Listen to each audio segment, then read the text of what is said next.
আজকে অত্র আলোচনা অনুষ্ঠানের আমার সংক্ষিপ্ত আলোচনার বিষয়বস্তু আশুরা বা আশুরা মুহররমের সঠিক ইতিহাস। আশুরা শব্দটি আশরুন থেকে নির্গত। আশরুন মানে 10, আর 10কে যখন আমরা বাংলাতে বলি দশম, সেটাই আরবিতে আশরুন থেকে আশুরা। 10 দিন আর দশম দিনের মধ্যে পার্থক্য আছে। 10 দিন মানে পূর্ণ 10টা দিন, 1 দিন 2 দিন 3 দিন 4 দিন 10 দিন। আর দশম দিন মানে 1 দিন, সেটা একটা নির্দিষ্ট দিন, সেটা হচ্ছে 10 নাম্বার দিন। তো আরবিতে আশরুন 10 দিন, আর আশুরা মানে দশম দিন, 10 নাম্বার দিন। কোন মাসের 10 নাম্বার দিন? মুহররম মাসের 10 নাম্বার দিন।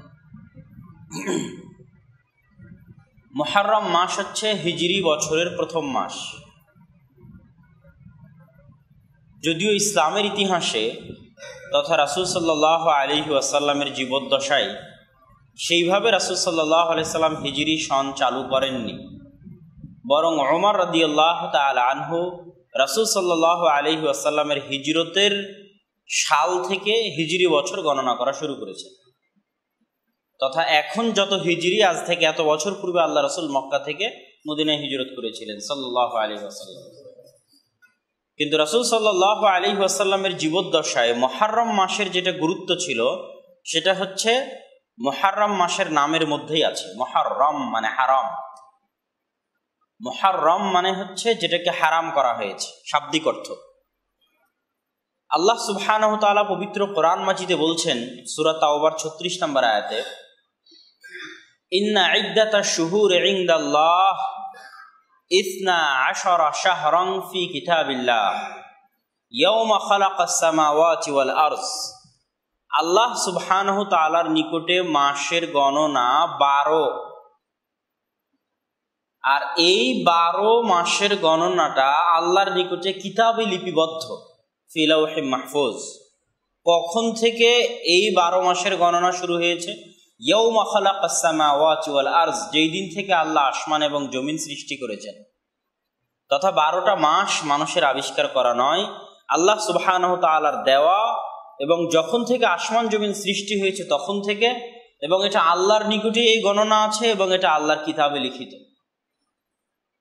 এরপরে আল্লাহ সুবহানাহু ওয়া তাআলা পবিত্র কোরআনে বলছেন, মিনহা আরবাআতুন হুরুম। এই 12টা মাসের মধ্যে 4টা মাস হচ্ছে হারাম, নিষিদ্ধ মাস, হারাম মাস। হারাম বলতে আমরা বুঝি হালাল আর হারাম, এই জিনিস খাওয়া হালাল, এই জিনিস খাওয়া হারাম, এই কাজ করা হালাল আর এই কাজ করা হারাম। কিন্তু মাসের ক্ষেত্রে, সময়ের ক্ষেত্রে, জায়গার ক্ষেত্রে হারাম বলতে আসলে কি বোঝায়? রেস্ট্রিক্টেড এরিয়া বা নিষিদ্ধ জায়গা বা নিষিদ্ধ সময়, যেই রেস্ট্রিক্টেড এরিয়ায় সকলের প্রবেশ এলাও নয়, সেটা কি বলা হয়? Restricted area. বাংলাদেশেও বহু জায়গা আছে যেখানে সব মানুষ প্রবেশ করতে পারবে না। ওই নিষিদ্ধ জায়গার সম্মানে ওই জায়গাটা অবশ্যই এক্সেপশনাল কিছু, ব্যতিক্রম কিছু, এই জন্যই মানুষ ওখানে ঢুকতে পারবে না। তো এরকম ইসলামেও কিছু নিষিদ্ধ জায়গা এবং নিষিদ্ধ মাস আছে, ওইটা ওই জায়গার সম্মানে। সেই নিষিদ্ধ জায়গা এবং নিষিদ্ধ মাসকে লক্ষ্য করে হারাম শব্দটা ব্যবহার হয়। মক্কার হারামের এরিয়া ইব্রাহিম আলাইহিস সালাতু ওয়াস সালামের দেওয়া, আর মদিনাকে হারাম করেছে মুহাম্মদ সাল্লাল্লাহু আলাইহি ওয়াসাল্লাম। ওই হারাম এরিয়ার মধ্যে কোনো গাছকে উপড়ে ফেলা, কোনো গাছকে ধ্বংস করা, কোনো পশু পাখি শিকার করা, কোনো মানুষকে হত্যা করা, সবকিছু নিষিদ্ধ। ওটা রেস্ট্রিক্টেড এরিয়া, এবং সেটার মধ্যে কোনো অমুসলিম প্রবেশ করতে পারবে না। এবং এই নিষিদ্ধ এরিয়ার আর একটা গুরুত্ব হচ্ছে, তার মধ্যে কেউ যদি গুনাহের কাজ করে, তাহলে স্বাভাবিক অবস্থায় গুনাহের কাজের চাইতে নিষিদ্ধ এরিয়াতে গুনাহের কাজ করলে গুনাহ ডবল হবে। ঠিক নিষিদ্ধ মাসেরও এটা গুরুত্ব যে কেউ অন্য মাসে গুনাহ করলে যা গুনাহ হবে, নিষিদ্ধ মাসের কোনো এক দিনের কোনো এক সময়ে গুনাহ করলে স্বাভাবিক অবস্থায় গুনাহের চাইতে ডবল গুনাহ হবে। একটা গুনাহের গুনাহ, আর একটা হচ্ছে মাসের সম্মান হানির গুনাহ। এই নিষিদ্ধ 4টা মাসের সালাসাতুন মুতাওয়ালিয়া, 3টা হচ্ছে পরস্পর, যুলকায়দা, যুলহিজ্জাহ আর মুহররম। যুলহিজ্জা মাসে আমরা হজ পালন করেছি, তার আগের মাস যুলকায়দা আর হজের পরের মাস মুহররম। এই আরেকটা হচ্ছে, এই 3টা পরস্পর মাস। আরেকটা হচ্ছে রজব, যেটা পরস্পর নয়, রজব শাবান পরস্পর নয়, আলাদা এক জায়গায়। এই নিষিদ্ধ মাসগুলোর আরেকটা বড় থেকে বড় হুকুম হচ্ছে, এই নিষিদ্ধ মাসগুলোতে যুদ্ধ বিগ্রহ নিষিদ্ধ।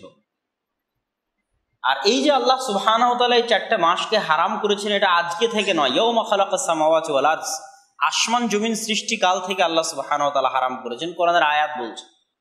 এই জন্য জাহেলি যুগের কাফের মুশরিকরা এই 4টা মাসকে সম্মান করত।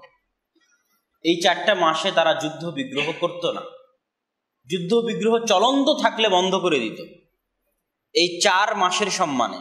কি জন্য? এই 4 মাসে যদি যুদ্ধ চলে তাহলে মানুষ হজ করতে পারবে না। যুলকায়দাতে মানুষ হজ করতে যাবে, যুলহিজ্জাতে হজ সম্পূর্ণ করবে, আর মুহররমে হজ সম্পূর্ণ করে ফিরে আসবে। এই জন্য পরপর 3 মাস শান্তি শৃঙ্খলার সাথে হজ সম্পূর্ণ করার জন্য যুদ্ধ বিগ্রহ নিষিদ্ধ। এবং এখনো এই হুকুম বলবৎ যে কোনো মুসলমান দেশ এই 3 মাস বা এই 4 মাসের সম্মানে নিজে থেকে যুদ্ধ শুরু করবে না, যতক্ষণ না চাপিয়ে দেওয়া হয়। কেউ হামলা করলে আত্মরক্ষা করতে হবে, তার জন্য যুদ্ধ করতে হলে সেটার জন্য আমি বাধ্য। কিন্তু কোনো মুসলিম এবং কোনো মুসলিম শাসক, কোনো মুসলিম খলিফা এই 3-4 মাসে নিজে থেকে যুদ্ধ আরম্ভ করবে না। এবং তার পক্ষে যদি যুদ্ধ বন্ধ করা সম্ভব হয় তো যুদ্ধ বন্ধ করে দিবে। এটাই 4 মাসের হুকুম। তাহলে মুহররম মাসের সবচেয়ে বড় ফজিলত হচ্ছে এটা হারাম মাস, এই জন্যই তার নাম মুহররম। নাম মুহররম মানে হারাম, নিষিদ্ধ মাস। আর দুনিয়ার যেগুলো শ্রেষ্ঠ দিন আছে রমজান বাদে, সব শ্রেষ্ঠ দিনগুলো এই হারাম মাসগুলোর মধ্যে আছে। আপনি আরাফার দিন বলেন হারাম মাসের মধ্যে, আপনি যুলহিজ্জার প্রথম 10 দিন বলেন হারাম মাসের মধ্যে, যেটা আপনারা কুরবানির আগে বক্তব্যে শুনেছেন যে আল্লাহ সুবহানাহু ওয়া তাআলার নিকটে সবচেয়ে প্রিয় আমল হচ্ছে যুলহিজ্জা মাসের প্রথম 10 দিনের আমল। এটা কোন মাসের মধ্যে? হারাম মাসের মধ্যে। আ'যামু আইয়ামিল্লাহ, আল্লাহর দিনগুলোর মধ্যে সবচেয়ে মহান দিন হচ্ছে ইয়াউমুন নাহর, কুরবানির দিন। এটা কোন মাসের মধ্যে? হারাম মাসের মধ্যে। ইসলামের 5টা স্তম্ভের একটা বড় স্তম্ভ হজ, যেটার জন্য বাইতুল্লাহ, ওই বাইতুল্লাহ কেন্দ্রিক সম্পাদিত হওয়া বিশাল বড় কেন্দ্রীয় ইবাদত সম্পূর্ণ হয় কোন মাসে? হারাম মাসে। এবং আশুরাও কোন মাসে? হারাম মাসে। তাহলে প্রথমত আমাদের নিকটে এটা বুঝতে হবে যে এই 4 মাসের আলাদা ফজিলত আছে, এবং মুহররম মাসের সবচেয়ে বড় ফজিলত হচ্ছে এটা হারাম মাস। হারাম মাসের বিষয়ে আল্লাহ সুবহানাহু ওয়া তাআলা পবিত্র কোরআন মাজিদে আরো একটা আয়াত বলেছেন, ইয়া আইয়ুহাল্লাযীনা আমানু লা তুহিল্লু শাআইরাল্লাহ ওয়ালাশ শাহরাল হারাম, তোমরা শাহরে হারামকে নিজেদের জন্য হালাল বানিয়ে নিও না। এটা আল্লাহ সুবহানাহু ওয়া তাআলা বলেছেন। আর মুহররম মাস বিষয়ে রাসূল সাল্লাল্লাহু আলাইহি ওয়াসাল্লামের হাদিস হচ্ছে, আফজালুস সিয়ামে বা'দা রমাদান, রমজানের পরে সর্বশ্রেষ্ঠ সিয়াম শাহরুল্লাহিল মুহররম, আল্লাহর মাস মুহররম মাসের সিয়াম হচ্ছে রমজানের পরে সর্বশ্রেষ্ঠ সিয়াম। ওয়া আফজালুস সালাতি বা'দাল ফারিদা, আর ফরজ সালাতের পরে সর্বশ্রেষ্ঠ সালাত বা ইবাদত হচ্ছে তাহাজ্জুদের সালাত। এই জায়গাতে ইমাম নববী রাহিমাহুল্লাহ লিখছেন যে হাদিসের ভাষায় বোঝা যাচ্ছে যে শাহরুল্লাহিল মুহররম, আল্লাহর মাস মুহররম, এখানে আশুরাকে খাস করা হয়নি, পুরো মাসকে আল্লাহর মাস বলা হয়েছে। এবং পুরো মাসের সিয়ামকে আল্লাহ সুবহানাহু ওয়া তাআলার নিকটে প্রিয় বলা হয়েছে। যদিও অনেকেই বলেছেন যে এখানে শাহরুল্লাহিল মুহররমের সিয়াম দ্বারা আশুরার সিয়াম উদ্দেশ্য, কিন্তু ইমাম নববী বুঝাতে চেয়েছেন যে হয়তো আশুরা বাদেও আরো সিয়াম রাখা যেতে পারে নফল সিয়ামের নিয়তে। এবং তিনি এখানে আরো লম্বা আলোচনা করেছেন যে শাবান শ্রেষ্ঠ না মুহররম শ্রেষ্ঠ। কেন রাসূল সাল্লাল্লাহু আলাইহি ওয়াসাল্লাম রমজানের পরে একমাত্র পূর্ণাঙ্গ সিয়াম পালন করতেন কোন মাসে? শাবান মাসে। আর এই হাদিসে আবার তিনি বলছেন যে আল্লাহর নিকটে রমজানের পরে সর্বশ্রেষ্ঠ সিয়াম হচ্ছে শাহরুল্লাহিল মুহাররম, আল্লাহর মাস মুহাররমের সিয়াম। তো ওখানে উনি অনেক সূক্ষ্ম আলোচনা করেছেন যে রমজানের পরে তাহলে কি শাবান শ্রেষ্ঠ না মুহাররম শ্রেষ্ঠ। তো যেটাই হোক, আমরা এতটুকু বুঝতে পারছি যে মুহাররম মাসের শ্রেষ্ঠত্ব আছে, এবং বিশেষ করে আশুরার ফজিলতের উপর রাসূল সাল্লাল্লাহু আলাইহি ওয়াসাল্লাম বলেছেন ইউকাফিরুস সানা আল মাদিয়া, অতীতের 1 বছরের গুনাহ মাফ করে দেয়।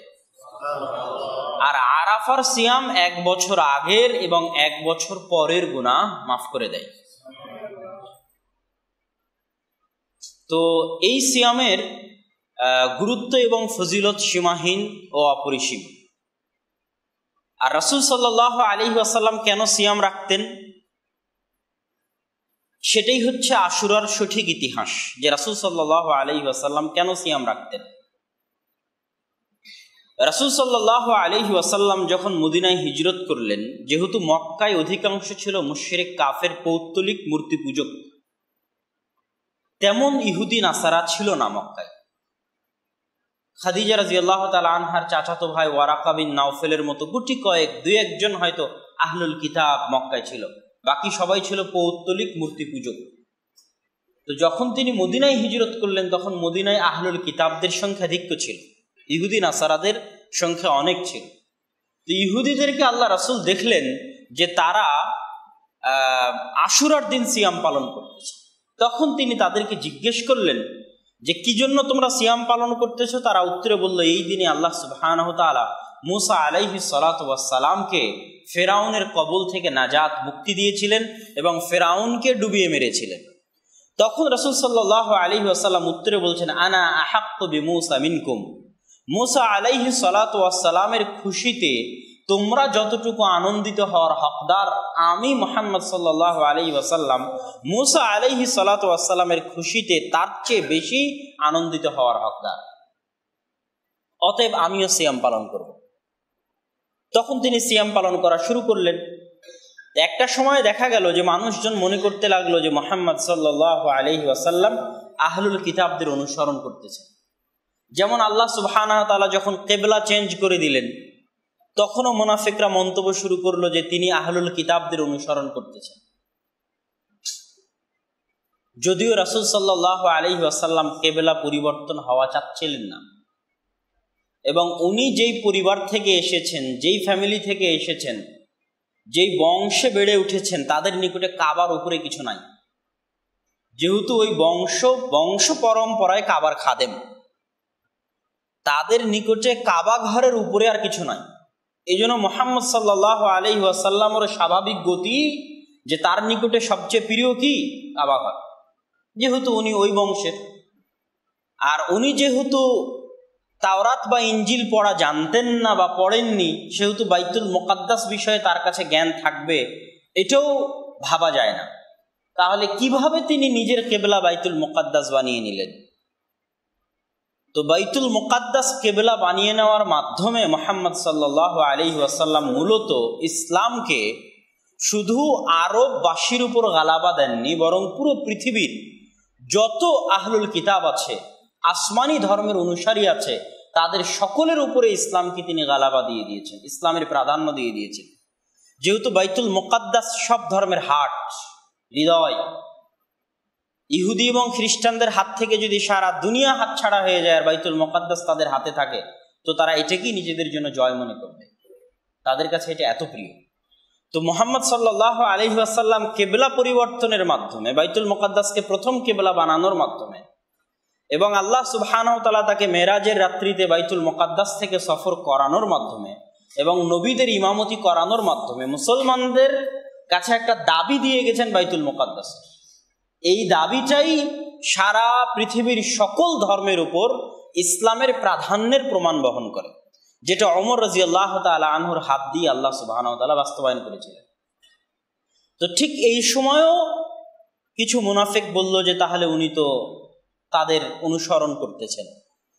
তখন মৃত্যুর আগ মুহূর্তে রাসূল সাল্লাল্লাহু আলাইহি ওয়াসাল্লাম, যখন তার মৃত্যু নিকটে এক বছর আগে হবে হয়তো, তিনি বললেন, আমি যদি আগামী বছর বেঁচে থাকি তাহলে আমি এই 10ম দিনের সিয়ামের সাথে একদিন সিয়াম বাড়াবো।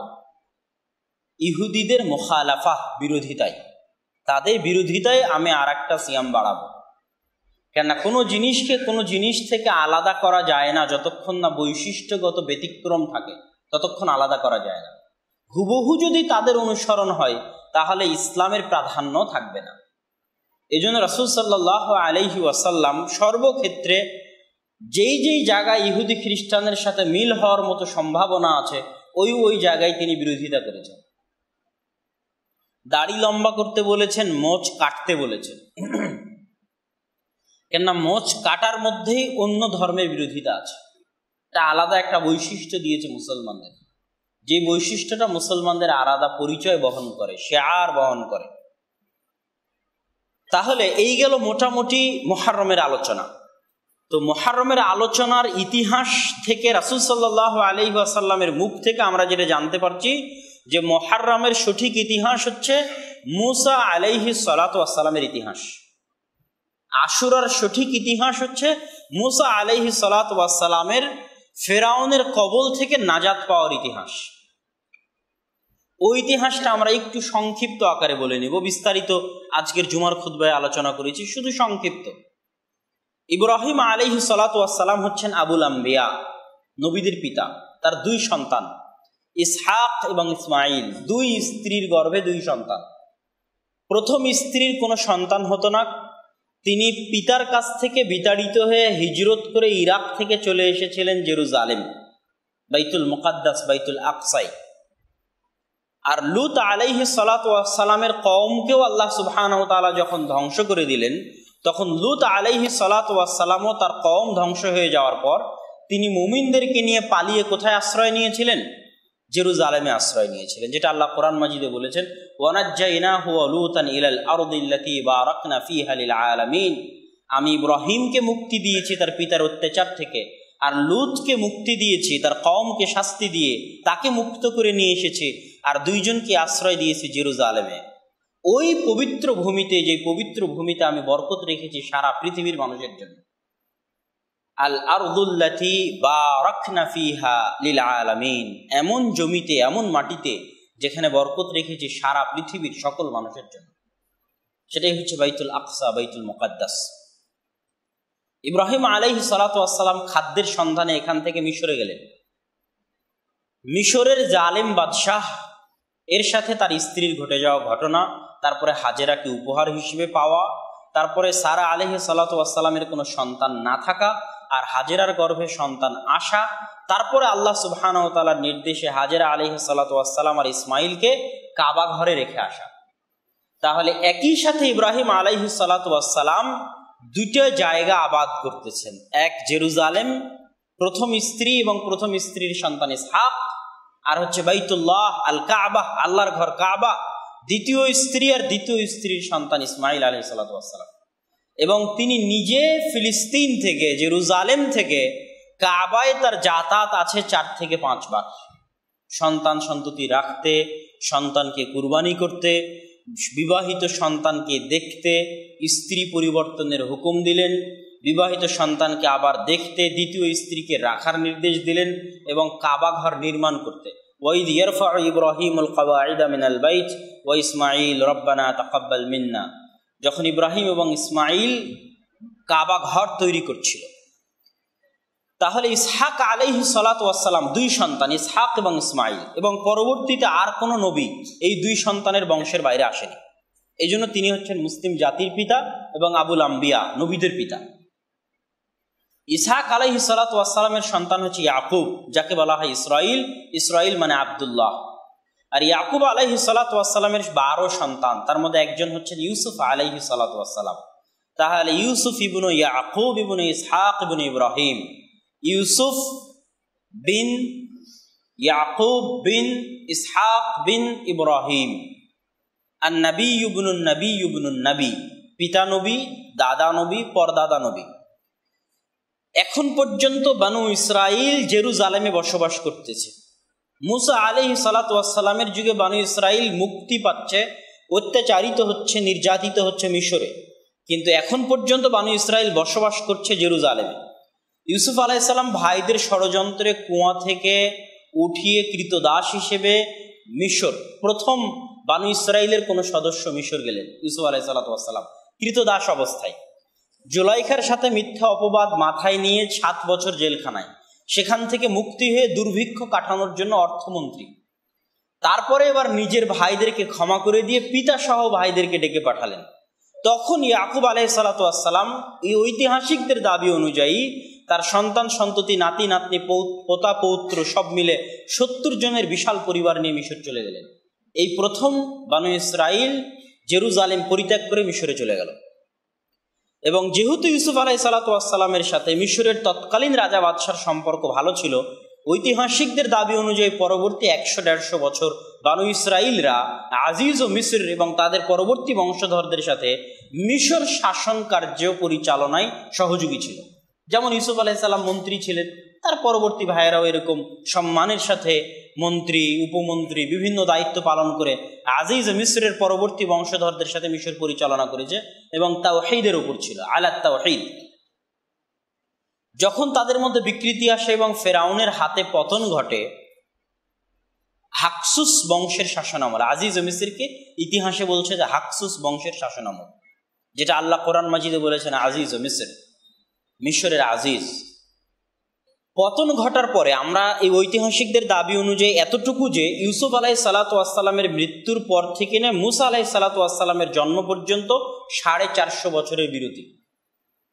তাহলে ওই বনী ইসরাইলেই, যেই বনী ইসরাইল ইয়াকুব আলাইহিস সালাতু ওয়াস সালাম সহ 70 জন মিলে জেরুজালেম থেকে মিশরে গেল, ফিলিস্তিন থেকে মিশরে গেল, ওই বনী ইসরাইলের উপর যখন অত্যাচার শুরু হলো, তখন অত্যাচারিত, নির্যাতিত, মজলুম বনী ইসরাইলে 450 বছর পর মুসা আলাইহিস সালাতু ওয়াস সালামের জন্ম হয়। তথা মুসা আলাইহিস সালাতু ওয়াস সালামও কার বংশধর?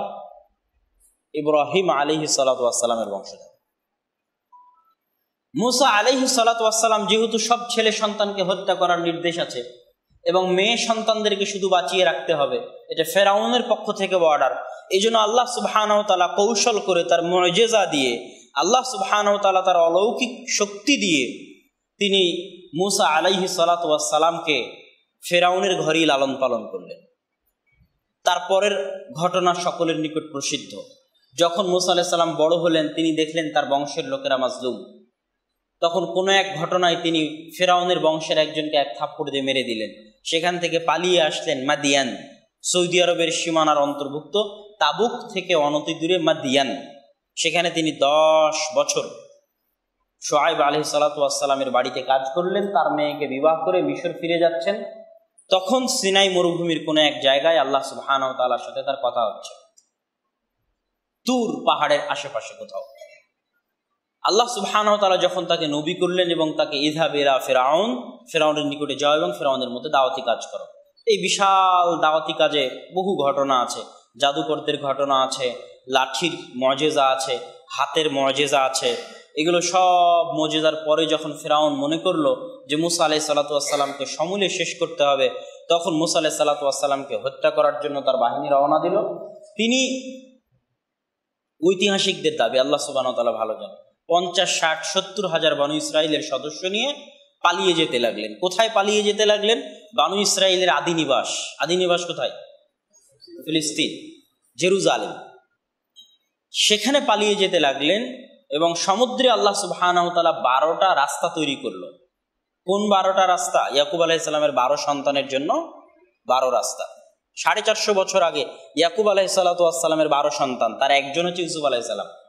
সেই 12 সন্তানেরই পরবর্তী বংশধরে মুসা আলাইহিস সালাতু ওয়াস সালামের জন্ম। ওই 12 বংশের জন্য আল্লাহ 12টা রাস্তা তৈরি করে দিলেন সমুদ্রে। ওই 12 রাস্তা অতিক্রম করে যখন পার হয়ে আসলো, তারপর থেকে না সূরা বাকারায় আল্লাহ সুবহানাহু ওয়া তাআলা বনী ইসরাইলের নিমক হারামি, বনী ইসরাইলের শঠতা, বনী ইসরাইলের ধোঁকাবাজি, বনী ইসরাইলের আল্লাহ সুবহানাহু ওয়া তাআলার নির্দেশকে লঙ্ঘন করা, আল্লাহ সুবহানাহু ওয়া তাআলার নিয়ামতকে অস্বীকার করা, নাশুকরি এবং মুসা আলাইহিস সালাতু ওয়াস সালাম বনী ইসরাইল থেকে ত্যক্ত বিরক্ত হয়ে যাওয়া, এই বিস্তর ঘটনা সবগুলোই হচ্ছে ফিরাউনের মৃত্যুর পরে এবং বনী ইসরাইলের নাজাতের পরে। আর মানুষের মনে প্রশ্ন জাগে, মানুষ বলে যে কেন মুসা আলাইহিস সালাম পাল্টা ফিরে গেলেন না মিশরে, উনি কেন মিশরে ফিরে যাবেন? ওনার মনের উদগ্র বাসনা যে ওনার বাপদাদা যেই ভিটাতে ছিল ফিলিস্তিন, জেরুজালেম, সেখানে উনি যাবেন।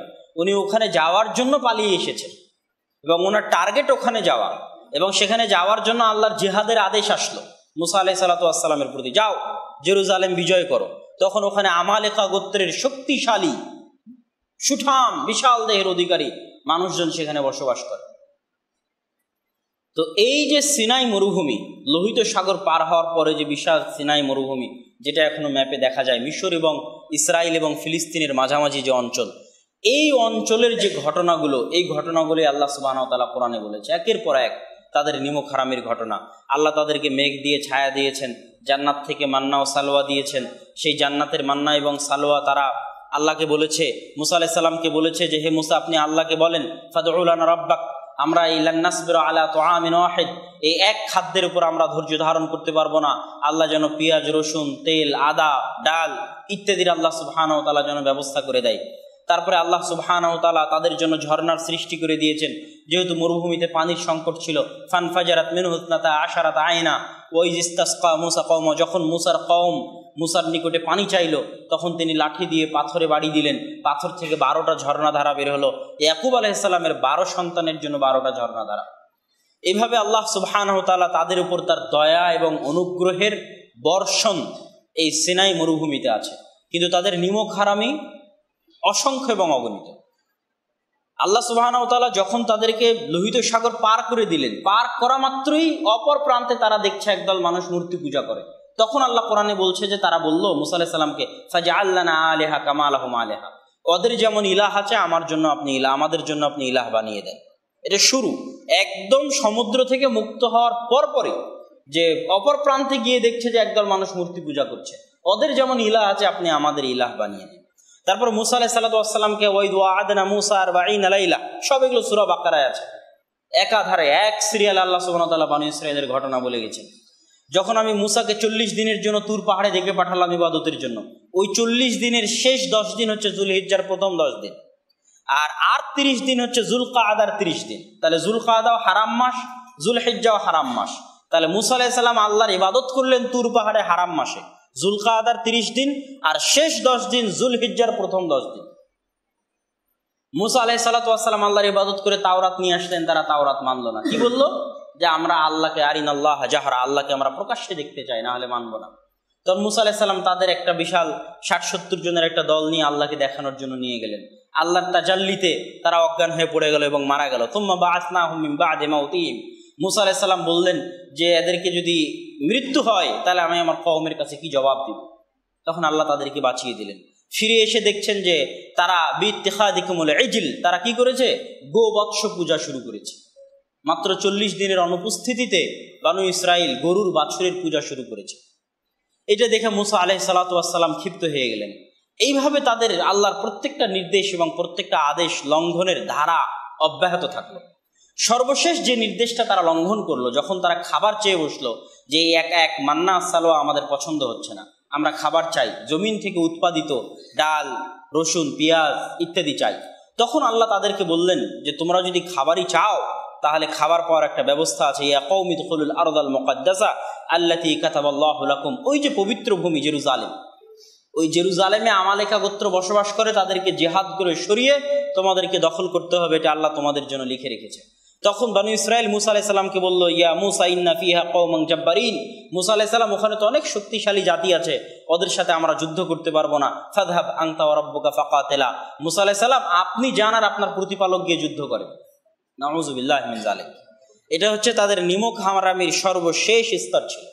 এটাতে মুসা আলাইহিস সালাম এতটা কষ্ট পেলেন যে মুসা আলাইহিস সালাম আল্লাহকে বললেন, আল্লাহ ইন্নী লা আমলিকু ইল্লা নাফসি ওয়া আখি, হে আল্লাহ আমি আমার দায়িত্ব আর আমার ভাইয়ের দায়িত্ব ছাড়াই জাতির দায়িত্ব নিতে পারবো না। ফাফরুক বাইনানা ওয়া বাইনাল কওমিল ফাসিকিন, আপনি আমার আর এই ফাসিক কওমের মাঝে বিচ্ছিন্নতা তৈরি করে দিন। তখন আল্লাহ সুবহানাহু ওয়া তাআলা কি করলেন? তাদের জন্য মুহাররামাতুন আলাইহিম 40 সানা ইয়াতিহুনা ফিল আরজ, 40 বছরের জন্য ওই বাইতুল মুকাদ্দাসকে, জেরুজালেমকে তাদের জন্য হারাম করে দিলেন। এবং সিনাই মরুভূমিতে তারা 40 বছর উদ্ভ্রান্তের মতো ঘুরতে থাকবে, এটাই তাদের জন্য আল্লাহ সুবহানাহু ওয়া তাআলা শাস্তি হিসেবে করে দিলেন। তো যেহেতু মুসা আলাইহিস সালাম জেরুজালেম বিজয় করতে পারলেন না, তো রাসূল সাল্লাল্লাহু আলাইহি সাল্লাম মুসা আলাইহিস সালামের একটা কথা বুখারীতে মুহাম্মদ সাল্লাল্লাহু আলাইহি সাল্লাম নকল করেছে, ফাসাআলাল্লাহ আইয়ুদনিয়াহু মিনাল আরদিল মুকাদ্দাসা রামিয়াতাম বিহাজার। মুসা আলাইহিস সালাম আল্লাহর নিকটে দোয়া করলেন, আল্লাহ আপনি আমার মৃত্যুটা, যেহেতু আমি জেরুজালেম বাইতুল মুকাদ্দাস বিজয় করতে পারছি না আমার মুনাফিক কওমের কারণে, আমার নিমক হারাম নাশুকর কওমের কারণে, আপনি আমার মৃত্যুটা বাইতুল মুকাদ্দাসের জেরুজালেমের এত নিকটবর্তীতে দিয়েন, আমার কাফন দাফনের ব্যবস্থা, যেখান থেকে একটা ঢিল মারলে বাইতুল মুকাদ্দাসে গিয়ে পড়বে, একটা ঢিল মারলে জেরুজালেমে গিয়ে পড়বে। রাসূল সাল্লাল্লাহু আলাইহি ওয়াসাল্লাম হাদিসের মধ্যে বলছেন, ফালাউ কুনতু তাম্মা, আমি যদি ওই জায়গায় হতাম, জেরুজালেমে যদি আমি মুহাম্মদ সাল্লাল্লাহু আলাইহি ওয়াসাল্লাম থাকতাম, লা আরাইতুকুম কবরাহ, তাহলে তোমাদেরকে মুসা আলাইহিস সালামের কবর দেখাতাম। যে মুসা আলাইহিস সালামের দোয়া কবুল করে আল্লাহ সুবহানাহু ওয়া তাআলা তাকে জেরুজালেমের নিকটবর্তী কাছাকাছি জায়গায় আল্লাহ সুবহানাহু ওয়া তাআলা তার দাফনের ব্যবস্থা বা মৃত্যুর ব্যবস্থা বা সুযোগ করে দিয়েছিলেন। তাহলে এই যে বিশাল ঘটনা, এই ঘটনাগুলোই হচ্ছে আশুরা মুহররমের আসল শিক্ষা। এখান থেকে আমাদের যেটা শিক্ষা, এটাই আশুরা মুহররমের শিক্ষা, যে আল্লাহ সুবহানাহু ওয়া তাআলা কিভাবে একটা মাজলুম কওমের উত্থান ঘটান, একটা মাজলুম আল্লাহ সুবহানাহু ওয়া তাআলা কিভাবে একটা শ্রেষ্ঠ কওমের পতন ঘটান, সেখান থেকে আবার উত্থান ঘটান, আবার পতন ঘটান। কিভাবে ইউসুফ আলাইহিস সালাতু ওয়াস সালাম গোলাম হিসেবে আসলেন, সেখান থেকে মিথ্যা অপবাদ মাথায় নিয়ে জেল খেটে রাজত্বের দায়িত্ব পেলেন, সেখান থেকে পুরো পরিবার ফিলিস্তিন থেকে হিজরত করে আসলো, শান শওকতের জীবন যাপন করলো।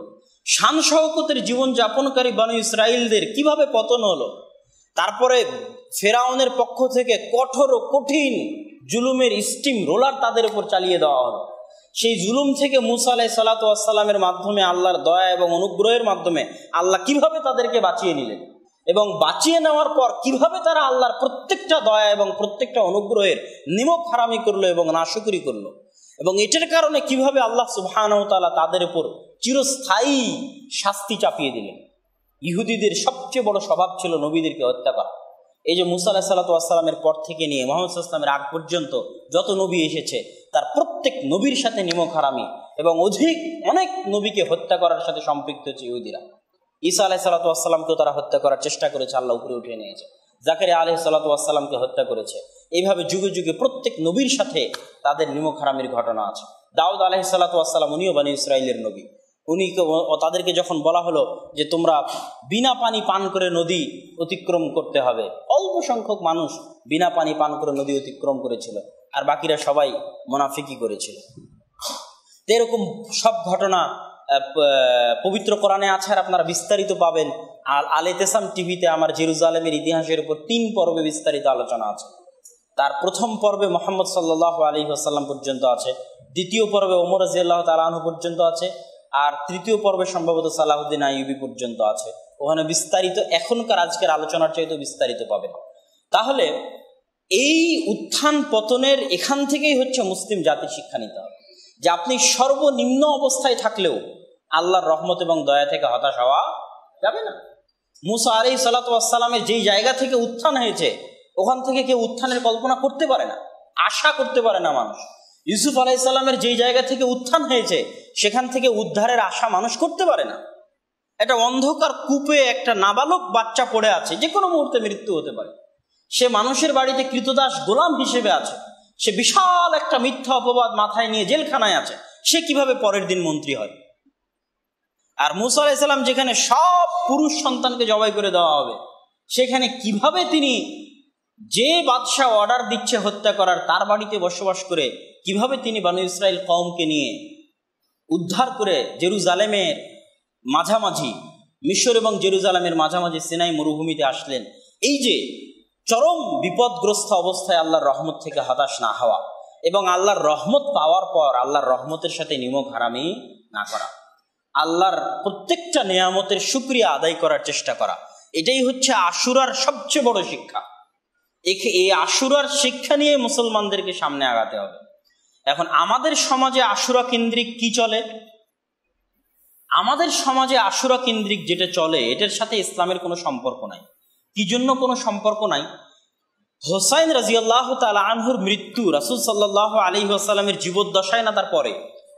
তারপরে। ফাতেমা রাদিয়াল্লাহু তাআলা আনহার মৃত্যু রাসূল সাল্লাল্লাহু আলাইহি সাল্লামের জীবদ্দশায় না তারপরে? পরে।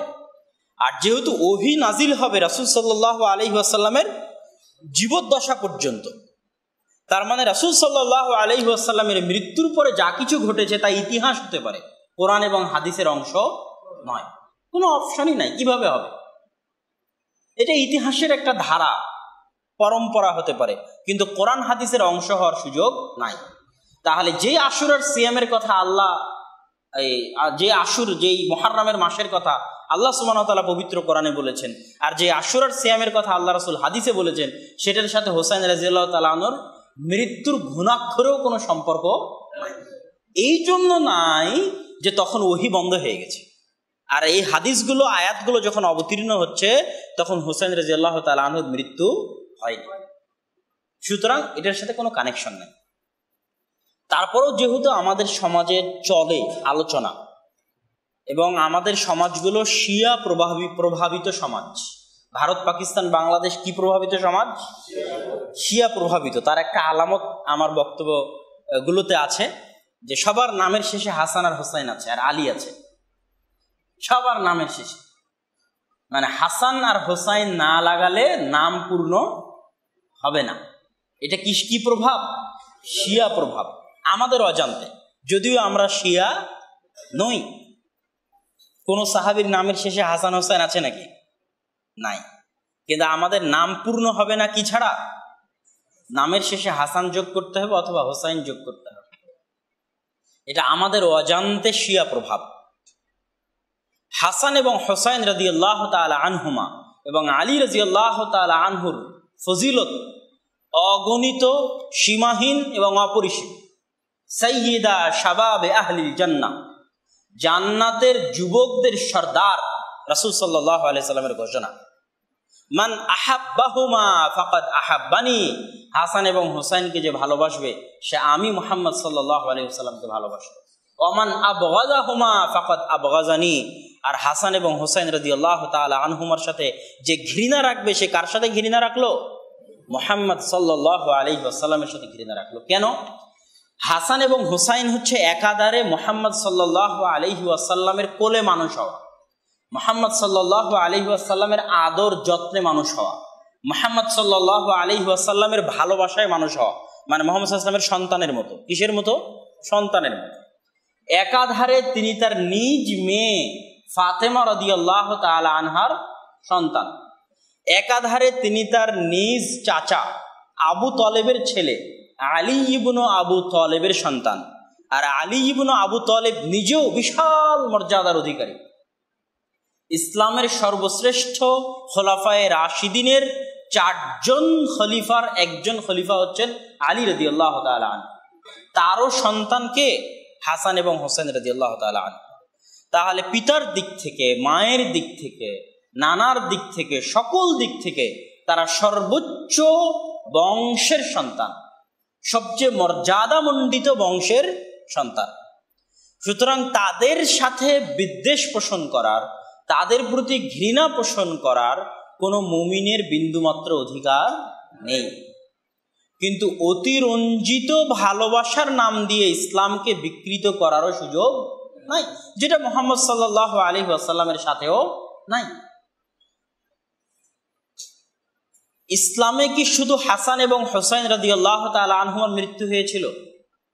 মুহাম্মদ সাল্লাল্লাহু আলাইহি ওয়াসাল্লামের কি মৃত্যু হয়নি? হয়েছে। আবু বকর রাদিয়াল্লাহু তাআলা আনহুর কি মৃত্যু হয়নি? হয়েছে। আপনি বলবেন যে মুহাম্মদ সাল্লাল্লাহু আলাইহি ওয়াসাল্লাম স্বাভাবিক মারা গেছে, আবু বকর রাদিয়াল্লাহু তাআলা আনহু স্বাভাবিক মারা গেছে, কিন্তু ওমর রাদিয়াল্লাহু তাআলা আনহু কি স্বাভাবিক মারা গেছে না হত্যা করা হয়েছে? হত্যা করা হয়েছে। ওমর রাদিয়াল্লাহু তাআলা আনহু কি হাসান হোসেন রাদিয়াল্লাহু তাআলা আনহুর চেয়ে শ্রেষ্ঠ না শ্রেষ্ঠ নয়? আপনাদের আকীদা কি? ওমর রাদিয়াল্লাহু তাআলা আনহু কি হাসান এবং হোসেন রাদিয়াল্লাহু তাআলা আনহুর চেয়ে শ্রেষ্ঠ না শ্রেষ্ঠ নয়? শ্রেষ্ঠ, নিঃসন্দেহে শ্রেষ্ঠ। উসমান রাদিয়াল্লাহু তাআলা আনহু কি এমনি স্বাভাবিক মারা গেছে না হত্যা করা হয়েছে? হত্যা করা হয়েছে।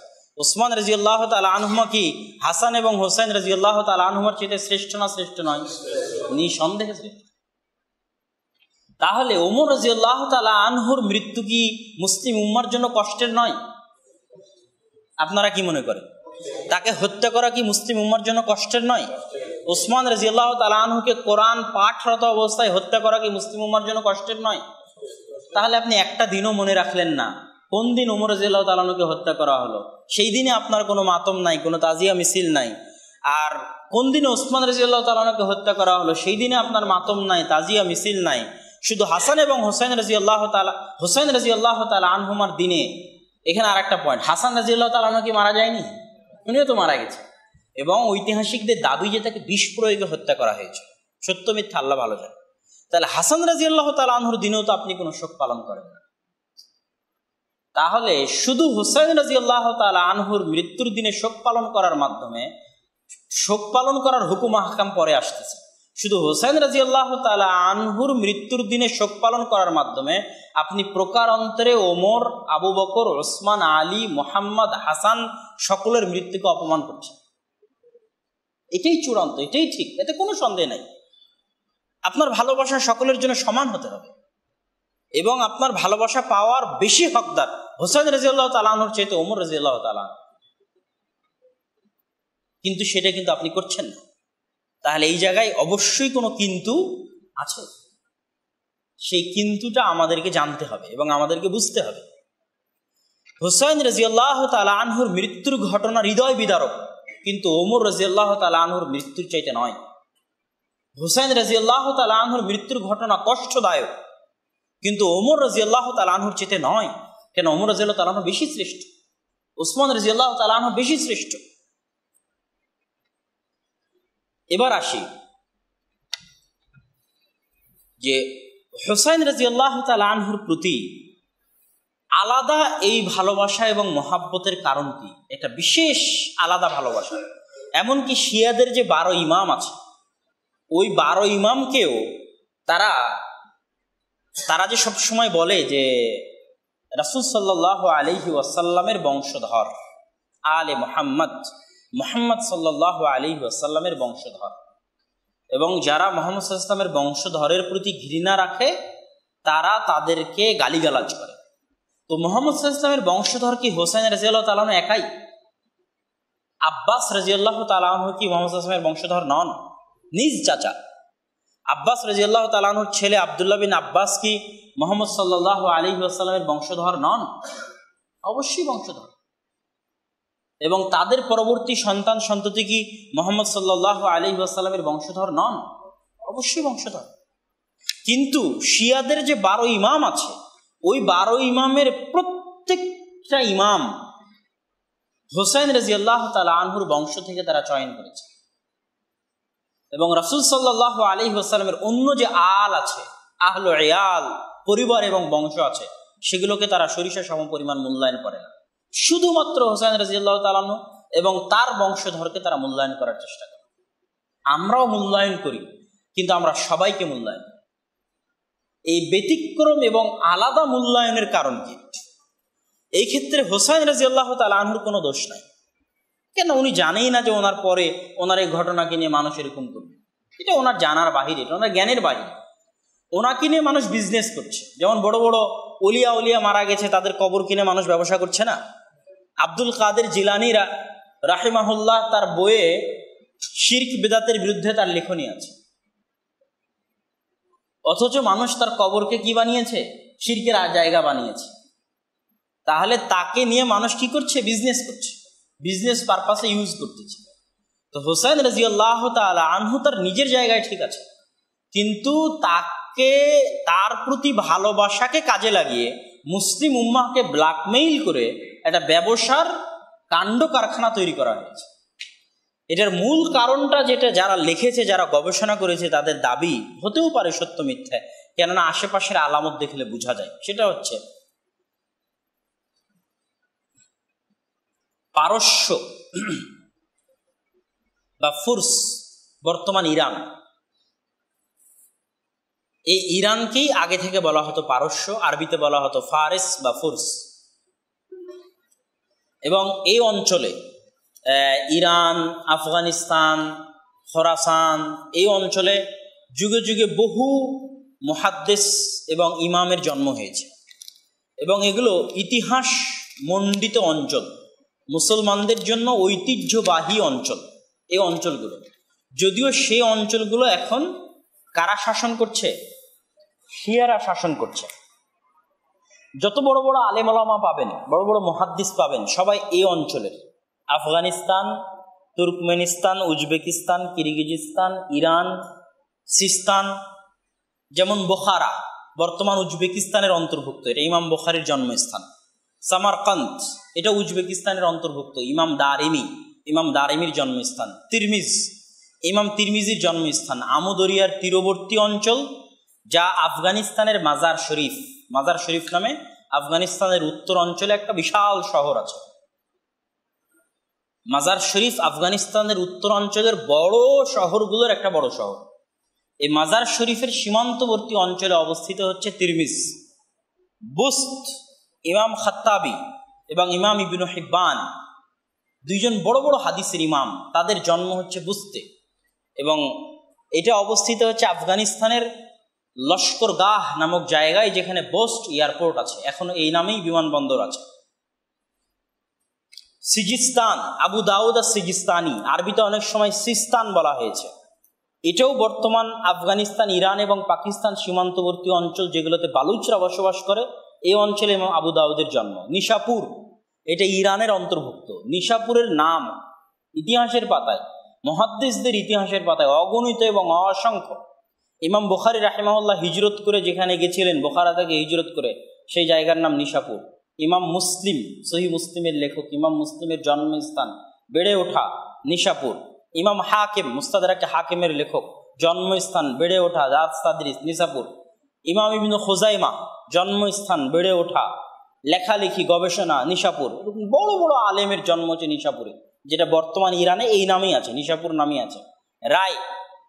রায়, এই নগরের নাম ইতিহাসের পাতায়, বিশেষ করে হাদিস শাস্ত্রের পাতায় অগণিত এবং অসংখ্য জায়গায় পাবেন। ইমাম আবু হাতেম আর রাজি, ইমাম আবু জুরআ আর রাজি, যত ইমামের নামের শেষে রাজি আছে সবাই এই রায়ের অধিবাসী। রায়ের দিকে নিসবত করে তাদের নামের শেষে রাজি লাগানো হয়েছে। এটা ইরানের রাজধানী তেহরানের অনেক নিকটবর্তী অঞ্চল, তথা ইরানের রাজধানী তেহরান গড়েই উঠেছে রায় নগরকে কেন্দ্র করে। বাগলান, এটা আফগানিস্তানের একটা অঞ্চল। কুতাইবা বিন সাঈদ আল বাগলানি, কুতুবে সিত্তার সকল 6 জন মুহাদ্দিসেরই উস্তাদ। বুখারী খুলেন, কুতাইবা বিন সাঈদ আল বাগলানির হাদিস পাবেন, হাদ্দাসানা কুতাইবা, এটা দিয়ে শুরু হবে। মুসলিম, আবু দাউদ, নাসাই, তিরমিজি, ইবনে মাজাহ, হাদিস শুরুই হবে হাদ্দাসানা কুতাইবা। কুতাইবা ইবনে সাঈদ আল বাগলানি আফগানিস্তানে একটা অঞ্চল, সেখানে তার জন্ম।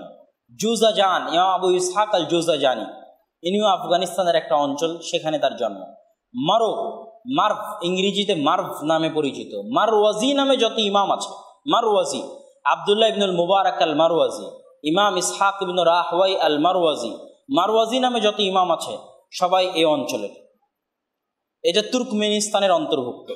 তো এই জায়গাগুলো, যে জায়গাগুলোতে আজ ইরানের অন্তর্ভুক্ত বা ইরানের আশেপাশে, এগুলোর সাথে ইসলামের ইতিহাস এবং মুহাদ্দিসদের সম্পর্ক চিরন্তন এবং চিরকালীন।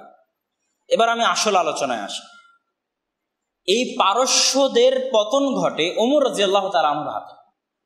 ওমর রাদিয়াল্লাহু তাআলা আনহুর শাসন আমলে পারস্যের পতন ঘটে। আর পারস্যরাই একমাত্র জাতি যারা, বা শিয়ারা, বর্তমান পারস্যের শিয়ারা, তারাই একমাত্র জাতি যারা মনে প্রাণে ইসলাম মেনে নিতে পারেনি। পৃথিবীর অধিকাংশ কওম যেখানে ইসলাম প্রবেশ করেছে, তারা মনে প্রাণে ইসলাম মেনে নিয়েছে। মনে প্রাণে ইসলাম মেনে নেওয়া কিভাবে বুঝবেন? আপনি নিজেকেও পরীক্ষা করতে পারেন যে আপনি মনে প্রাণে ইসলাম মেনেছেন কিনা। আপনার ইতিহাস, বলবেন যে আমার ইতিহাস, আপনার ইতিহাস যদি বাঙালি জাতীয়তাবাদের ইতিহাস হয়, বেশি প্রাধান্যপ্রাপ্ত, তাহলে আপনি এখনো মনে প্রাণে ইসলাম মেনে নিতে পারেননি। আর আপনার ইতিহাস বলতে যদি আপনি বোঝেন বদর, উহুদ, খন্দক, মুতা, তাবুক, এই ইতিহাস, তাহলে আপনি মনে প্রাণে মেনে নিতে পেরেছেন। যেমন এখন সৌদি আরবে একদল মানুষ আন্দোলন করে যে এইটা আমাদের আরবদের বৈশিষ্ট্য নয়, এটা হচ্ছে ইসলামের বৈশিষ্ট্য। এটা আমাদের আরবদের কৃষ্টি কালচার নয়। কিসের কৃষ্টি কালচার? ইসলামের কৃষ্টি কালচার। তার মানে এখনো সে মনে প্রাণে ইসলাম মেনে নিতে পারেনি। যেখানে যেখানে ইসলাম গেছে, স্পেনের এখন ভাষা কি আরবি? ওই কালেও ভাষা আরবি ছিল না। কিন্তু যখন স্পেনে ইসলাম প্রবেশ করেছে তখন স্পেনের মানুষ ইসলামকে এমনভাবে গ্রহণ করেছে তাদের ভাষাও বাদ দিয়ে দিয়েছে, সবাই আরবিতে কথা বলে।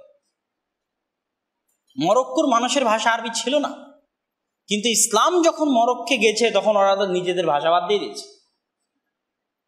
কিন্তু যেহেতু আমরা পারস্য প্রভাবিত, এই জন্য পারস্যরা যেমন নিজেদের কৃষ্টি কালচার এবং ঐতিহ্য ছাড়তে পারেনি, আমরাও তাদের দ্বারা শাসিত হওয়ার কারণে নিজেদের ইতিহাস, কৃষ্টি কালচার, ঐতিহ্য ছাড়তে পারিনি। আমরা যারা বাঙালি, বাংলাদেশি, ভারত পাকিস্তানের মুসলমান যারা আছে, এই জন্য দেখবেন প্রত্যেক অনুষ্ঠানে হিন্দুয়ানি সংস্কৃতি আছে, মানে নিজস্ব ইতিহাস, ঐতিহ্য, সামাজিক, কৃষ্টি কালচার, সংস্কৃতি কি করতে পারেনি, ছাড়তে পারেনি। উপরে উপরে লেবাস আল ইসলাম, ইসলামের লেবাস পরেছে মাত্র। এই একই কাজ করেছে পারস্যরা। তারা তাদের নিজেদের ইতিহাস ঐতিহ্যকে এখনো নিজেদের ইতিহাস ঐতিহ্য মনে করে। তার প্রমাণ কিভাবে নেবেন? তার একটা ছোট্ট প্রমাণ দেই।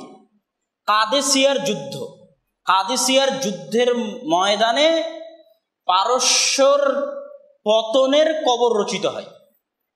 মুসলমানদের পক্ষ থেকে সেনাপতি ছিলেন সাদ ইবনে আবি ওয়াক্কাস, আর পারস্যদের পক্ষ থেকে সেনাপতি ছিল রুস্তম। তো রুস্তম হচ্ছে কুফার, কাফেরদের নেতা, যে যুদ্ধ করছে ওমর রাদিয়াল্লাহু তাআলা আনহুর প্রেরণ করা সেনাবাহিনী, যার নেতৃত্ব দিচ্ছে আল্লাহর রাসূলের জালিলুল কদর সাহাবী সাদ ইবনে আবি ওয়াক্কাস, তার বিরুদ্ধে মুসলমানদেরকে হত্যা করার জন্য লড়াই করছে রুস্তম। আর এখনো পারস্যের ইরানিরা রুস্তমকে নিয়ে গর্ব করে। এই জন্য দেখবেন ভুলবশত মুসলমানদের নামও রুস্তম হয়ে আছে। কথা কি বুঝাতে পারছি আমি যদি বুঝাতে না পারি তাহলে এটা আমার ব্যর্থতা। যে পারস্যরা মনে প্রাণে নিজেদের ভিতর থেকে ইসলামকে মেনে নিতে পারেনি, এই জন্য কোনোদিন তারা ফার্সি ভাষা পরিত্যাগ করেনি, তাদের নিজস্ব ইতিহাস ঐতিহ্য পরিত্যাগ করেনি, এবং এখনো তারা সেটা নিয়ে গর্ব করে। এই জন্য ওরা যে হোসাইন রাদিয়াল্লাহু তাআলা আনহুর প্রতি ভালোবাসা দেখায়, তো হোসাইন রাদিয়াল্লাহু তাআলা আনহুর প্রতি ভালোবাসা তো উমর রাদিয়াল্লাহু তাআলা আনহুর প্রতি এত রাগ কেন? উমর রাদিয়াল্লাহু তাআলা তোমার কি এমন ক্ষতি করেছে যে উমর রাদিয়াল্লাহু তাআলা আনহুর প্রতি এত রাগ? এই শিয়াদের সবচেয়ে বেশি রাগ হচ্ছে উমর রাদিয়াল্লাহু তাআলা আনহুর প্রতি। কেন? ওদের শাসনকে মাটির নিচে ধূলিসাৎ করেছে উমর রাদিয়াল্লাহু তাআলা একাই। পারস্যের পতন একাই ঘটিয়েছে কে? উমর রাদিয়াল্লাহু তাআলা। এই জন্য সব ক্ষোভ, সব রাগ উমর রাদিয়াল্লাহু তাআলা। কিন্তু হোসাইন রাদিয়াল্লাহু তাআলা আনহুকে শুধু ইউজ করা হয়। এই ইউজটা তারা কি জন্য করে? হোসাইন রাদিয়াল্লাহু তাআলা আনহুর মৃত্যুর পরে, কেন পারস্য যখন বিজয় হয় তখন পারস্যের বাদশার যা কিছু ছিল সবকিছু গনিমতের মাল হিসেবে মুসলমানদের হস্তগত হয়। সেই সূত্রে পারস্যের বাদশার কন্যা শাহ বানুর সাথে হোসাইন রাদিয়াল্লাহু তাআলা আনহুর বিবাহ হয়। ওই একটা পয়েন্ট তারা ধরে আছে, যে এই একটা পয়েন্ট দিয়ে আমরা গর্ব করতে পারি যে হোসেন রাদিয়াল্লাহু তাআলা আনহুর স্ত্রী হচ্ছে আমাদের পারস্যের যেই সম্রাটের পতন, কিসরার যে সম্রাটের পতন ওমর রাদিয়াল্লাহু তাআলা আনহুর হাতে হয়েছে, তার কন্যা হচ্ছে হোসেন রাদিয়াল্লাহু তাআলা আনহুর স্ত্রী। ওই একটা পয়েন্টের কারণে তারা হোসেন রাদিয়াল্লাহু তাআলা আনহুকে, হোসেন রাদিয়াল্লাহু তাআলা আনহুর প্রতি মুসলমানদের ভালোবাসাকে ব্ল্যাকমেইল করে ব্যবহার করে আসতেছে, যুগ যুগ থেকে, কাল কাল থেকে, এবং এখনো চলতেছে। কিন্তু তাদের ভিতরে ইসলামের প্রতি এবং ইসলামের আসল যারা সিপাহ সালার, তাদের প্রতি সরিষা সম পরিমাণ ভালোবাসা তো দূরে থাক, কি আছে অন্তরে? ঘৃণা আছে। ওমর রাদিয়াল্লাহু তাআলা আনহুর প্রতি ঘৃণা আছে, আয়েশা রাদিয়াল্লাহু তাআলা আনহার প্রতি ঘৃণা আছে, অন্যান্য সাহাবীদের প্রতি ঘৃণা আছে। সুতরাং তাদের থেকে আমাদের সতর্ক থাকতে হবে। এবার আমরা আসি, আমাদের যারা স্বাভাবিক মুসলমান, তারা কি জন্য এই দিনে শোক পালন করব না? ইসলামের শোক পালনের কিছু নিয়ম আছে। যেমন ইসলামের শোক পালনের একটা নিয়ম হচ্ছে, উম্মে আতিয়া বলছেন, কুন্না নুনহা, আমাদেরকে রাসূল সাল্লাল্লাহু আলাইহি সাল্লাম নিষিদ্ধ করতেন যে আমরা কোনো মৃত ব্যক্তির শোক পালন করব 3 দিনের বেশি। কয় দিনের বেশি? 3 দিনের বেশি। 3 দিনের বেশি একমাত্র শোক পালন করতে পারবে স্ত্রী স্বামীর মৃত্যুতে। এর বাইরে সাধারণ যে কোনো মানুষ, যে কোনো সাহাবী, যত বড় সাহাবী, এমনকি নবী মুহাম্মদ সাল্লাল্লাহু আলাইহি ওয়াসাল্লাম, তার মৃত্যুতে মুসলমানেরা শোক পালন করতে পারবে কয়দিন? মাত্র 3 দিন। তাহলে হোসাইন রাদিয়াল্লাহু তাআলা আনহুর মৃত্যুর 1000 বছর পরে আজকে শোক পালনের কোনো অর্থ ইসলামে নাই, এর ভিত্তি ইসলামে নিষিদ্ধ নাই।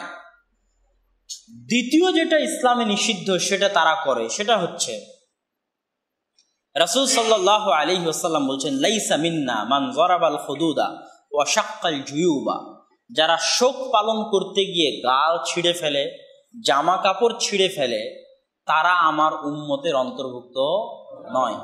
রাসূল সাল্লাল্লাহু আলাইহি ওয়াসাল্লাম আরো বলেছেন, আরবাউন মিন উম্মতি ফি উম্মতি আরবাউন ফি উম্মতি, আমার উম্মতের মধ্যে 4টা বৈশিষ্ট্য থাকবে জাহিলি যুগের বৈশিষ্ট্য। জাহিলি যুগের 4টা বৈশিষ্ট্য আমার উম্মত ছাড়তে পারবে না, চেষ্টা করবে কিন্তু ছাড়তে পারবে না। 1, আল ফখরু বিল আহসাব, পদ নিয়ে গর্ব করবে। সমাজের মধ্যে স্তরভেদ তৈরি হবে পদের উপর ভিত্তি করে, কে কোন দলের কোন পদের, সমাজের কে কোন দায়িত্বে আছে সেটার উপর। আত-তা'নু ফিল আনসাব, বংশ পরম্পরার উপর ভিত্তি করে গর্ব করা এবং পরস্পরকে ছোট করা, খাটো করা, যে উমুক উমুক বংশের, ছোট বংশের, গরিব লোক, ছোট লোক, বেন্না লোক ইত্যাদি, আর আমি ভালো বংশের, আমার বাপ টাকাওয়ালা ইত্যাদি, হ্যান ত্যান। আল ইস্তিসকা বিন নুজুম, তারকার সাহায্যে, নক্ষত্র রাজির সাহায্যে বৃষ্টি প্রার্থনা করা। আন নিয়াহাতু আলাল মাইয়িত, এবং মৃত ব্যক্তির উপর শোক পালন করা, কান্নাকাটির মাধ্যমে, জামা কাপড় ছিঁড়ার মাধ্যমে, নিজের শরীরে প্রহার করার মাধ্যমে। এই শোক পালনের অভ্যাস আমার উম্মত ছাড়তে পারবে না, যদিও এটা কিসের অন্তর্ভুক্ত? জাহিলিয়াতের বৈশিষ্ট্যের অন্তর্ভুক্ত। তাহলে এখানে 2টা জিনিস আমাদের স্পষ্ট। 1, শোক পালন করা যাবে মাত্র কয়দিন? 3 দিন। আর শোক পালন করার ক্ষেত্রে কান্নাকাটি, উচ্চস্বরে কান্নাকাটি, জামা কাপড় ছিঁড়া, নিজের শরীরে মারা, নিজের গাল ছেঁড়া, পিঠ ছেঁড়া, এগুলো সম্পূর্ণরূপে কি হারাম? তাহলে একে তো সময়ের দিক থেকে তারা হারাম কাজ করতেছে, দ্বিতীয়ত পদ্ধতির দিক থেকেও কি করতেছে? হারাম কাজ করতেছে। যেভাবে শোক পালন করতেছে ওটাও হারাম, যতদিন পরে শোক পালন করতেছে ওটাও হারাম। আর মানুষ নিজের উপর অত্যাচার করতে পারে না। আর হারাম মাসে নিজের উপর অত্যাচার করা আরো কঠোরভাবে নিষিদ্ধ করা আছে। হারাম মাসের যে আয়াত, ইন্না ইদ্দাতা শুহুরি ইনদাল্লাহি 12 শাহরা, ওই আয়াতের শেষে আল্লাহ সুবহানাহু ওয়া তাআলা বলেছেন, ফালা তাযলিমু ফীহিন্না আনফুসাকুম, তোমরা এই 4 মাসে নিজেদের উপর অত্যাচার করিও না। অথচ আমি নিজে দেখেছি বাংলাদেশে এরকম এত বড় তাজিয়া মিছিল হয় না আমার জানা মতে। বানারসে, ভারতের উত্তরপ্রদেশের একটা বড় শহর বানারসে আমার এক বছর আশুরা দেখার সুযোগ হয়েছিল।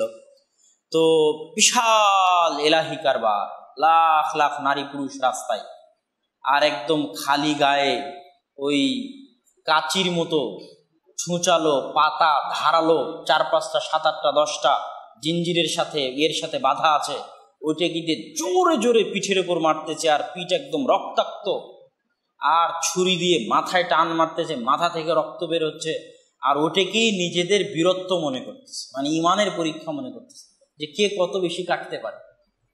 এইরকম নিজের উপর অত্যাচার করে, এটা ইসলামে আসলান হারাম। মানে মানুষ নিজের উপর অত্যাচার করবে, মানে আত্মহত্যা করবে, এটা কি জন্য? আত্মহত্যা করা কি জন্য হারাম? আত্মহত্যায় নিজের উপর অত্যাচার করা হয়, এই জন্য হারাম। মানুষ ইচ্ছা করে না খেয়ে থাকবে, অনশন পালন করবে, হারাম। কেন? এটা নিজের উপর অত্যাচার করা হয়। নিজের নাফসের উপর মানুষ অত্যাচার করতে পারে না, এটা টোটালি হারাম।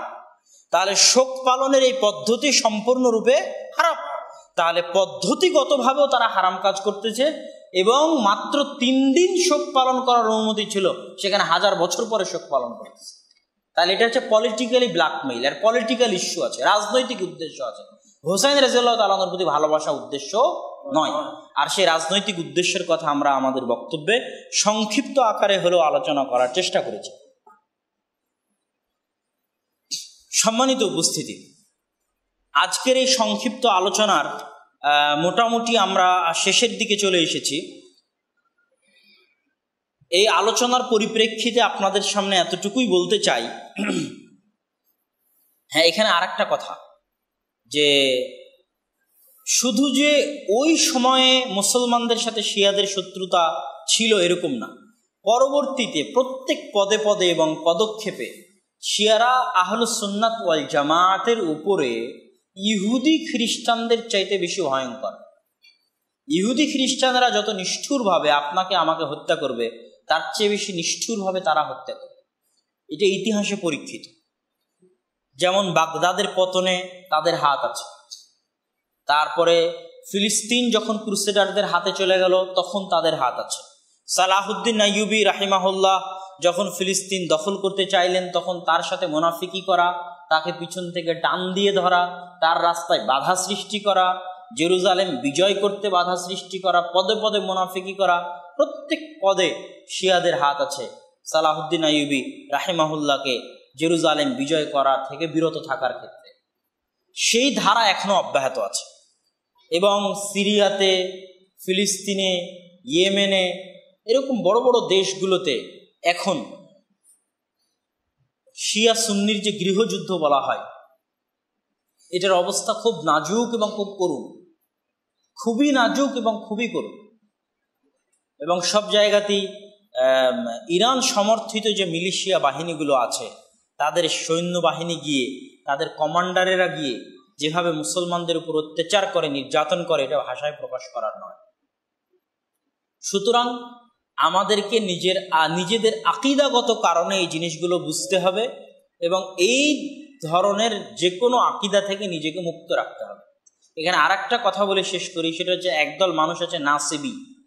নাসিবি মানে যারা আলে বাইত তথা রাসূল সাল্লাল্লাহু আলাইহি ওয়াসাল্লামের পরিবারের প্রশংসা সহ্য করে না। আলী রাদিয়াল্লাহু তাআলা আনহুর প্রশংসা সহ্য করতে পারে না, হুসাইন রাদিয়াল্লাহু তাআলা আনহুর প্রশংসা সহ্য করতে পারে না, তাদেরকে বলা হয় নাসিবি। এরাও বাতিল ফিরকা। তথা আলুল বাইতকে ভালোবাসা শুধু হুসাইন রাদিয়াল্লাহু তাআলা আনহু নয়, হুসাইন রাদিয়াল্লাহু তাআলা আনহু সহ রাসূল সাল্লাল্লাহু আলাইহি ওয়াসাল্লামের পরিবার এবং বংশধরকে ভালোবাসা প্রত্যেক মুমিনের কর্তব্য। এই জন্য আমাদেরকে নাসিবিও হওয়া যাবে না, আমাদেরকে শিয়াও হওয়া যাবে না। আলী রাদিয়াল্লাহু তাআলা এবং হুসাইন রাদিয়াল্লাহু তাআলার প্রতি ঘৃণাও রাখা যাবে না, এবং যেইভাবে তাদের প্রতি ভালোবাসা মাত্রাতিরিক্ত করে অন্যান্য সাহাবীদের প্রতি ঘৃণা তৈরি করা হয়েছে সেটাও করা যাবে না। হুসাইন রাদিয়াল্লাহু তাআলা আনহুর হত্যায় ইয়াজিদ ইবনে মুআবিয়ার কোনো হাত আছে কিনা, এটা নিয়ে বিশাল তর্ক বিতর্ক, আলোচনা, মতভেদ আজকের নয়, যুগ যুগ থেকে চলে আসছে। যখন থেকে এই ঘটনা ঘটেছে ইয়াজিদের শাসন আমলে, এটাই ঠিক, এতে কোনো সন্দেহ নেই। ইয়াজিদের শাসন আমলে মদিনায় হাররার যুদ্ধ হয়েছে, ভয়ঙ্করতম যুদ্ধ। এই কারণে মদিনাবাসী ইয়াজিদকে পছন্দ করতো না, হিজাজবাসী। ইয়াজিদের শাসন আমলে হুসাইন রাদিয়াল্লাহু তাআলা আনহুর মৃত্যু হয়েছে, এটাও সত্য। এবং এটাও সত্য যে অন দ্য গ্রাউন্ড ফিল্ড, যুদ্ধের মাঠে ইয়াজিদ উপস্থিত ছিল না, এটা ঐতিহাসিকভাবে সত্য, এটা কেউ অস্বীকার করে না। যে যুদ্ধের মাঠে যখন যুদ্ধ হচ্ছে তখন ইয়াজিদ উপস্থিত ছিল, সে উপস্থিত থেকে হুসাইন রাদিয়াল্লাহু তাআলার বিরুদ্ধে যুদ্ধ করেছে বা সে নিজে হাতে জবাই করেছে, হত্যা করেছে, এটা না। এটা সবাই জানে যে এটা সত্য। সে তখন কোথায় ছিল? দেমাস্ক, সিরিয়ার রাজধানী দেমাস্কে ছিল, আর ঘটনা ঘটতেছে ইরাকের কারবালায়। সুতরাং তার যুদ্ধের মাঠে উপস্থিত হওয়ার বা সরাসরি হুসাইন রাদিয়াল্লাহু তাআলাকে হত্যা করার সাথে কোনো সম্পর্ক নাই। সরাসরি হুসাইন রাদিয়াল্লাহু তাআলাকে হত্যা করার সাথে সম্পর্ক কার? উবাইদুল্লাহ বিন জিয়াদ, যে ওই যুদ্ধের মাঠে যুদ্ধরত সেনাবাহিনীর প্রধান ছিল, এবং সিমার, যে নিজে হত্যা করেছে সেই সিমার, এবং যিনি প্রধান দায়িত্বশীল ছিল উবাইদুল্লাহ বিন জিয়াদ তার। তবে যেহেতু শাসন আমল ছিল ইয়াজিদের এবং সে হত্যাকারীদের কি শাস্তি বিধান করেছে, এটা প্রশ্ন কিন্তু থেকে যায় এবং মানুষ প্রশ্ন উত্থাপন করে। এই জন্য ইয়াজিদ যে নিজেকে সম্পূর্ণরূপে মুক্ত ঘোষণা করতে পারবে বিষয়টা এরকমও নয়। এই জন্য যারা আহলুস সুন্নাত ওয়াল জামাতের মধ্যপন্থী সালাফা সালেহ, ইবনু তাইমিয়া বলেন, ইবনু কাসির বলেন, যারা এই ইতিহাসগুলো নিয়ে বিশাল পর্যালোচনা করেছে, ইবনু কাসির বিদায়া ওয়ান নেহায়ার মধ্যে, ইবনু তাইমিয়া রাহিমাহুল্লাহ তার বিভিন্ন বইয়ের মধ্যে, তারা এটাই বলেছে যে ইয়াজিদের জন্য দোয়াও করা যাবে না, ইয়াজিদের উপর অভিশাপও করা যাবে না। ইয়াজিদকে খুব ইমামুন আদিল, ন্যায়পরায়ণ শাসক, মহান ব্যক্তি এরকম মনে করা যাবে না, আবার ইয়াজিদকে কাফেরও মনে করা যাবে না। অন্যান্য মুসলিম শাসকদের মতো একজন মুসলিম শাসক, যার ভালো কাজও থাকতে পারে, খারাপ কাজও থাকতে পারে। হাজ্জাজ বিন ইউসুফ অন্যান্য মুসলিম শাসকদের মতো একজন শাসক, যে অত্যাচারী শাসক হিসেবে পরিচিত। তো ঠিক একই অবস্থা মনে করতে হবে ইয়াজিদের জন্য।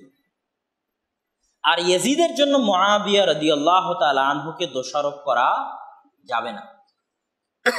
আমি সেই দিন একটা কোন জায়গাতে যেন একটা লেখা লিখছিলাম মিন্নাতুল বাড়ির 2য় খণ্ডে, ওখানে একজনের কথা এটা আজকে বলার মতো, যে ওমর ইবনে আব্দুল আজিজ, যাকে ইসলামের খলিফা রাশেদ আল খামেস, 5ম খলিফা রাশেদ বলা হয়, যিনি উমাইয়া খেলাফাতের খলিফাদের একজন খলিফা।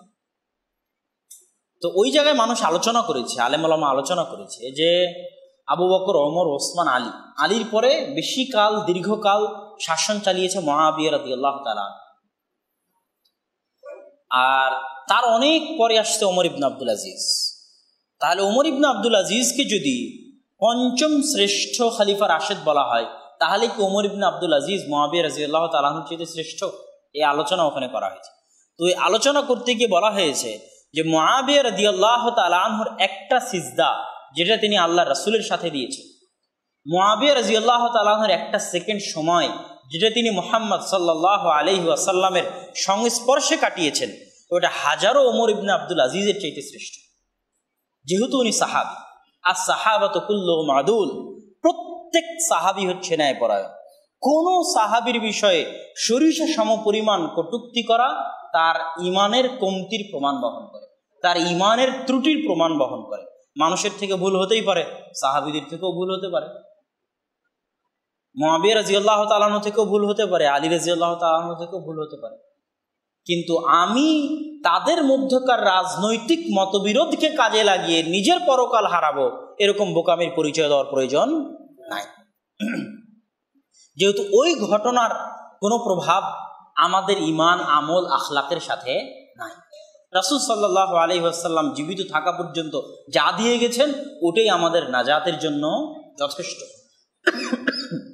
আর যেহেতু রাসূল সাল্লাল্লাহু আলাইহি ওয়াসাল্লামের নির্দেশ হচ্ছে তোমরা সাহাবীদেরকে গালি দিও না, সুতরাং ইয়াজিদের কাজের জন্য মুআবিয়া রাদিয়াল্লাহু তাআলা আনহুকেও দোষারোপ করা বা তার বিষয়ে খারাপ ধারণা রাখা, এটা কোনো মুমিনের বৈশিষ্ট্য হতে পারে না।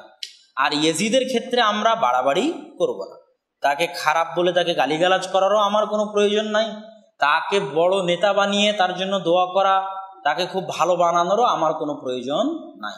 এই জাতীয় রাজনৈতিক মতবিরোধপূর্ণ যে ঘটনাগুলো ঘটে গেছে, এগুলোতে আল্লাহ সুবহানাহু ওয়া তাআলা মুসলমানদের ভুল ত্রুটি ক্ষমা করুক, এটাই আমরা আল্লাহর নিকটে দোয়া করি, আল্লাহুম্মা আমিন। আর আমরা আমাদের নিজেদের ঈমানকে সঠিক রেখে বাঁচি, এইটা আল্লাহ সুবহানাহু ওয়া তাআলা আমাদের তৌফিক দান করুক, আল্লাহুম্মা আমিন। আর সঠিক ইতিহাস কোনটা? হোসেন রাদিয়াল্লাহু তাআলা আনহুর সাথে সম্পৃক্ত না মুসা আলাইহিস সালাতু ওয়াস সালামের সাথে সম্পৃক্ত? আল্লাহ সুবহানাহু ওয়া তাআলা আমাদেরকে এটা জানা, মানা এবং বুঝার তৌফিক দান করুক। ওয়া আখিরু দাওয়ানা আনিল হামদুলিল্লাহি রাব্বিল আলামিন। আসসালামু আলাইকুম ওয়া রাহমাতুল্লাহি ওয়া বারাকাতুহু।